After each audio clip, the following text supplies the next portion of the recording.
I'm so scared because if I announce it, then it's real.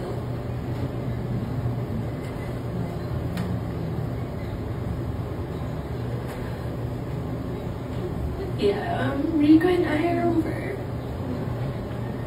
So sorry, Marinas. Since when? Okay lang ba mag-share ka, Maris? Kasi parang emotional ka. It's fresh. It's been a few weeks. Loneliest, emptiest weeks I've ever experienced in my life.